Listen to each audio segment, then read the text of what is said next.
ബിന്ദു പണിക്കർ എന്ന ആക്ട്രസിൻ്റെ കരിയറിലെ ഏറ്റവും മികച്ച ചില കഥാപാത്രങ്ങൾ ഏതൊക്കെയാണെന്ന് ചോദിച്ചു കഴിഞ്ഞാൽ നമുക്ക് ആദ്യം ഓർമ്മ വരിക 2022 റിലീസായ റോഷാക്കിലെ സീത എന്ന് പറയുന്നൊരു ക്യാരക്ടറാണ്.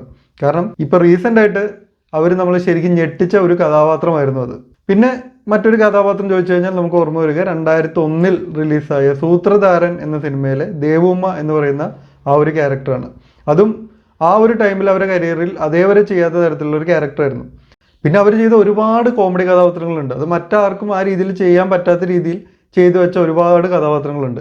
പക്ഷേ ഇവരെ കരിയറിൻ്റെ തുടക്കത്തിൽ തന്നെ ഇവർ ചെയ്ത ഒരു ക്യാരക്ടർ, ആ ക്യാരക്ടറിനെ കുറിച്ച് അധികം ആരും പറഞ്ഞു കേട്ടിട്ടില്ല. പക്ഷേ ബിന്ദു പണിക്കർ ചെയ്ത കഥാപാത്രങ്ങളിൽ എനിക്ക് ഏറ്റവും ഇഷ്ടപ്പെട്ട ഒരു ക്യാരക്ടർ അതാണ്. ആ ഒരു ക്യാരക്ടറിനെ കുറിച്ചാണ് ഇന്നത്തെ വീഡിയോ. ഞാനൊന്ന് പറഞ്ഞോട്ടെ.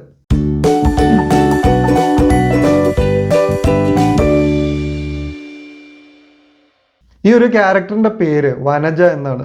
അപ്പോൾ വനജ എന്ന് കേൾക്കുമ്പോൾ നമുക്ക് ഓർമ്മ വരെ തിളക്കത്തിലെ വനജ, വഞ്ചന, ആ ഒരു ക്യാരക്ടറാണ്. പക്ഷേ ഇതല്ല. ഇത് 1992 റിലീസായ വളയം എന്ന സിനിമയിലുള്ള ഒരു ക്യാരക്ടറാണ്. ആ സിനിമയിൽ ബിന്ദു പണിക്കർ അവതരിപ്പിച്ച ക്യാരക്ടറിൻ്റെ പേര് വനജ എന്നാണ്.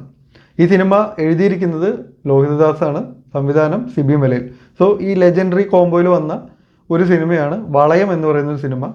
ഈ സിനിമയിലെ പ്രധാന കഥാപാത്രമായിട്ടുള്ള ശ്രീധരൻ എന്ന ലോറി ഡ്രൈവറെ ക്യാരക്ടർ അവതരിപ്പിച്ചിരിക്കുന്നത് ലെജൻഡറി ആക്ടറായിട്ടുള്ള മുരളി, അദ്ദേഹമാണ് ആ ഒരു ക്യാരക്ടർ ചെയ്തിട്ടുള്ളത്. സോ ഇതിൽ ഈ ശ്രീധരൻ്റെ ക്യാരക്ടറിൻ്റെ ആദ്യത്തെ സീൻ, അയാളുടെ ഒരു ഇൻട്രോ സീൻ തന്നെ ഈ ഒരു വനജ എന്ന് പറയുന്ന ക്യാരക്ടറിൻ്റെ കൂടെയാണ്. അപ്പോൾ ഈ വനജ എന്ന് പറയുന്നത് ഒരു പ്രോസ്റ്റിറ്റ്യൂട്ടാണ്. ഈ പ്രോസ്റ്റിറ്റ്യൂട്ടിൻ്റെ അടുത്ത് ഒരു രാത്രി സ്പെൻഡ് ചെയ്തിട്ട് പിറ്റേന്ന് രാവിലെ ഇവർ തമ്മിലൊരു കോൺവെർസേഷനിലാണ് ഈ ഒരു ശ്രീധരൻ എന്ന് പറയുന്ന ക്യാരക്ടറിനെയും എസ്റ്റാബ്ലിഷ് ചെയ്യുന്നത്. അതോടൊപ്പം തന്നെ വനജ എന്ന ക്യാരക്ടറിനെയും എസ്റ്റാബ്ലിഷ് ചെയ്യുന്നുണ്ട്. അപ്പോൾ ഈ വനജ എന്ന ക്യാരക്ടർ എന്തുകൊണ്ട് ഈ ഒരു പ്രോസ്റ്റിറ്റ്യൂട്ടായി എന്ന് ചോദിക്കുമ്പോൾ അവർ പറയുന്നുണ്ട് അവർ മാരീഡാണ്, അവർക്കൊരു മകനുണ്ട്. പക്ഷെ ഇവരെ ഹസ്ബൻഡിൻ്റെ തലയിലൊരു മുഴ വന്നു. അപ്പോൾ അതിൻ്റെ ഒരു ഓപ്പറേഷൻ നടത്തി, ഇനി ഒരു ഓപ്പറേഷൻ കൂടെ നടത്താനുണ്ട്. അപ്പോൾ എല്ലാ ദിവസവും ഇവർക്ക് 60 രൂപയുടെ മരുന്ന് വേണം ഈ ഒരു ഹസ്ബൻഡിൻ്റെ ചികിത്സയ്ക്കായിട്ട്. അത്രയും പണം വേറെ ഒരു പണി ചെയ്യുമ്പോൾ അവർക്ക് കിട്ടാത്തതുകൊണ്ടാണ് അവർ ഈ ഒരു ജോലിയിലേക്ക് വന്നതെന്നുള്ളത്. അപ്പോൾ ഇത് കേൾക്കുമ്പോൾ ശ്രീധരൻ കുറച്ചുകൂടെ പണം എടുത്ത് കൊടുക്കുന്നുണ്ട്. അപ്പോൾ തുടക്കത്തിൽ തന്നെ ഈ വനജയുടെ ഒരു പ്രൊഫഷൻ ഇതാണ്, ഇവർ ഇതുകൊണ്ടാണ് ഈ ഒരു പ്രൊഫഷനിലേക്ക് വന്നത് എന്നത്, അവരൊരു ജീവിത സാഹചര്യം കൊണ്ടാണ് അവരിങ്ങനെ ചെയ്യേണ്ടി വന്നതെന്നുള്ളത് പറയുന്നുണ്ട്. പിന്നീട് ഒരു ഘട്ടത്തിൽ ഈ ശ്രീധരൻ ഒരു ആക്സിഡൻറ്റ് സംഭവിക്കും. അപ്പോൾ ഈ ആക്സിഡൻറ്റ് സംഭവിക്കുമ്പോൾ ഇയാൾക്ക് മുമ്പുണ്ടായിരുന്ന ജോലി നഷ്ടപ്പെടും. അങ്ങനെ ആൾ ഇനി എന്ത് ചെയ്യണമെന്ന് അറിയാതിരിക്കുന്ന സമയത്ത് വനജ കാണാൻ വരുന്നുണ്ട്.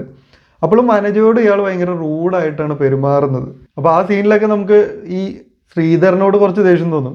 കാരണം അയാളൊരു പ്രശ്നത്തിലിരിക്കുമ്പോൾ ഒരു അനുകമ്പയോടെ, പ്രത്യേകിച്ചൊന്നും പ്രതീക്ഷിക്കാതെ വന്ന് അയാളുടെ ഈ ഒരു പ്രശ്നം കേൾക്കാനും അയാളെ സപ്പോർട്ട് ചെയ്യാനും ശ്രമിക്കുന്നത് ഈ വനജയുടെ ക്യാരക്ടറാണ്. പക്ഷേ അയാൾ കുറച്ച് റൂഡായിട്ടാണ് ഇവരോട് പെരുമാറുക. അങ്ങനെ വനജ അവിടെ നിന്ന് പോകും. പക്ഷെ എന്നാലും ഈ വനജ ഒരു തോമസ് മുതലാളിയോട് ശ്രീധരനെ റെക്കമെൻഡ് ചെയ്തിട്ടാണ് ശ്രീധരന് അടുത്തൊരു ജോലി കിട്ടുന്നത്. അങ്ങനെ ശ്രീധരന് വീണ്ടും ലോറി ഡ്രൈവറായിട്ട് തന്നെ ജോലി കിട്ടുന്നു. അയാൾക്ക് താമസിക്കാനും ഒരു സൗകര്യം തരപ്പെടുന്നു. ഇത് കഴിഞ്ഞ് ഇയാൾ വീണ്ടും ഈ വനജയുടെ ക്യാരക്ടറിനെ കാണുന്നുണ്ട്. അപ്പോൾ ഈ സമയത്ത് വനജ ലോട്ടറി വിറ്റുകൊണ്ട് നടക്കുകയാണ്. അവരുടെ കൂടെ അവരുടെ മകനും ഉണ്ട്. അപ്പോൾ ശ്രീധരൻ ലോറി നിർത്തി ഇവരെ കാണുമ്പോൾ സംസാരിക്കും. എന്നിട്ട് അയാൾ ഇന്ന് വൈകുന്നേരം നമുക്ക് കാണാം എന്നുള്ള രീതിയിൽ പറയും. അപ്പോൾ വനജ പറയുന്നത് ഞാൻ ആ പണി നിർത്തി എന്നുള്ളതാണ്. അപ്പോൾ ശ്രീധരൻ പറയും, നീ ഡിമാൻഡ് കൂട്ടല്ലേ, നീ പറയുന്ന കാശ് ഞാൻ തരുന്നുണ്ടല്ലോ, നീ എന്തായാലും വാന്ന് പറയും. അപ്പോൾ അവർ പറയുന്നത് ഇവർക്കിനി ആ പണത്തിൻ്റെ ആവശ്യമില്ല എന്നാണ്. കാരണം ഇവരുടെ ഹസ്ബൻഡ് കുമാരേട്ടൻ എന്ന് പറയുന്ന ഇവരുടെ ഹസ്ബൻഡ് മരിച്ചു. സോ അവർക്കിനി ദിവസവും 60 രൂപയുടെ മരുന്ന് വാങ്ങേണ്ട ആവശ്യമില്ല. ഈ ഒരു 60 രൂപ ഉണ്ടെങ്കിൽ ഇവർക്കൊരു ഒരാഴ്ച കഴിയാം എന്നാണ് അവർ പറയുന്നത്. എനിക്കും മകനും ഈ ഒരു 60 രൂപ ഉണ്ടെങ്കിൽ ഒരാഴ്ച ജീവിക്കാം. ആ കാശ് ഞാൻ ഈ ലോട്ടറി വിറ്റ് ഉണ്ടാക്കുന്നുണ്ട്. പിന്നെ അവർ പറയുന്നത് ഇവർ ഹസ്ബൻഡ് മരിക്കുന്നത് വരെ ഇവരങ്ങനെ ഒരു കാര്യം ചെയ്തതിൽ അവർക്ക് കുറ്റബോധം തോന്നിയിരുന്നില്ല. കാരണം ഇനിയും അയാൾക്കൊരു ഓപ്പറേഷൻ ഉണ്ട്, ഇയാളുടെ ചികിത്സയ്ക്ക് ഇത്രയും ചിലവുണ്ട്. അതുകൊണ്ട് ഇത് ചെയ്യുന്നതിൽ അവർക്കൊരു കുറ്റബോധം തോന്നിയിരുന്നില്ല. പക്ഷേ ഇയാൾ മരിച്ചു കഴിഞ്ഞപ്പോൾ ഇനി അവർക്ക് ആ ഒരു കാര്യം ചെയ്യാൻ പറ്റില്ല. അവർക്ക് ശരീരം വിറ്റ് ജീവിക്കുക എന്ന് പറയുന്നൊരു കാര്യം ഇനി അവർക്ക് ചെയ്യാൻ പറ്റില്ല, എന്നെ അതിൽ നിർബന്ധിക്കരുതെന്ന് അവർ പറയും.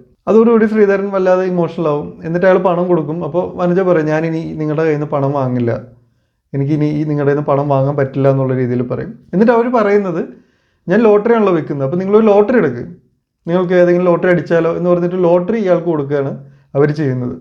എനിക്ക് ഒരുപാട് ഇഷ്ടപ്പെട്ടൊരു സീനാണ് ഈ ഒരു വളയം എന്ന സിനിമയിലെ ഈ ഒരു സീൻ. വളയം എന്ന സിനിമയിൽ വേറെയും മികച്ച സീനുകൾ ഉള്ളതുകൊണ്ടായിരിക്കാം ഈ ഒരു സീനിനെ കുറിച്ചും ഈ ഒരു ക്യാരക്ടറിനെ കുറിച്ചും അധികം ആരും പറഞ്ഞു കേൾക്കാത്തത്. പക്ഷെ ആ ഒരു സീൻ, ആ ഒരു ക്യാരക്ടർ എന്ന് പറയുന്നത് വളരെ ടച്ചിങ് ആയിട്ട് ഫീൽ ചെയ്തു. അത് എഴുതിയിരിക്കുന്നത് നമ്മുടെ ലെജൻഡറി റൈറ്ററായിട്ടുള്ള ലോഹിതദാസാണ്. ഈ ഒരു സിനിമയിലെ ഒരു സപ്പോർട്ടിങ് ക്യാരക്ടർ മാത്രമാണ് ഈ വനജ. പക്ഷേ ആ ഒരു ക്യാരക്ടറിന് വരെ കൃത്യമായൊരു വ്യക്തിത്വം അദ്ദേഹം കൊടുത്തിട്ടുണ്ട്. ജീവിത സാഹചര്യം കൊണ്ട് പ്രോസ്റ്റിറ്റ്യൂട്ട് ആവേണ്ടി വന്നൊരു സ്ത്രീ, പക്ഷെ ആ ഒരു സാഹചര്യം മാറിയപ്പോൾ പിന്നീട് അത് തുടരുന്നില്ല, അവരത് അവിടെ നിർത്തുകയാണ്. സോ അവർക്ക് കൃത്യമായ തീരുമാനങ്ങളുണ്ട്, കൃത്യമായൊരു വ്യക്തിത്വമുണ്ട്, കൃത്യമായൊരു മൊറാലിറ്റി ഉണ്ട്. അപ്പോൾ ആ ക്യാരക്ടറിന് വരെ അത്രയും ഡീറ്റെയിൽ ചെയ്ത് അത്രയും കൃത്യമായിട്ട് അതിൽ എഴുതിയിട്ടുണ്ട്. സോ ബിന്ദു പണിക്കരുടെ കരിയറിൽ അവരുടെ ഒരുപാട് സിനിമകളിൽ നമ്മൾ നല്ലോണം എൻ്റർടൈൻ ചെയ്തിട്ടുണ്ട്. പക്ഷേ അവരുടെ പെർഫോമൻസുകളിൽ എനിക്ക് ഒരുപാട് ഇമോഷണലായിട്ട് കണക്ട് ആയിട്ടുള്ളൊരു ക്യാരക്ടർ ഈ വളയം എന്ന സിനിമയിലെ വനജ എന്ന് പറയുന്ന ഒരു ക്യാരക്ടറാണ്. സോ ബിന്ദു പണിക്കർ എന്ന ആക്ട്രസിൻ്റെ കരിയറിലെ അവരുടെ മികച്ച കഥാപാത്രങ്ങളിൽ ഒന്നായി തന്നെ ഈ ഒരു വനജ എന്ന ക്യാരക്ടറിനെ ഞാൻ കരുതുന്നു. വളയം എന്ന സിനിമയിലെ എല്ലാ ക്യാരക്ടേഴ്സും ഇതേപോലെ വളരെ നന്നായിട്ട് തന്നെ എഴുതപ്പെട്ടിട്ടുള്ളതാണ്.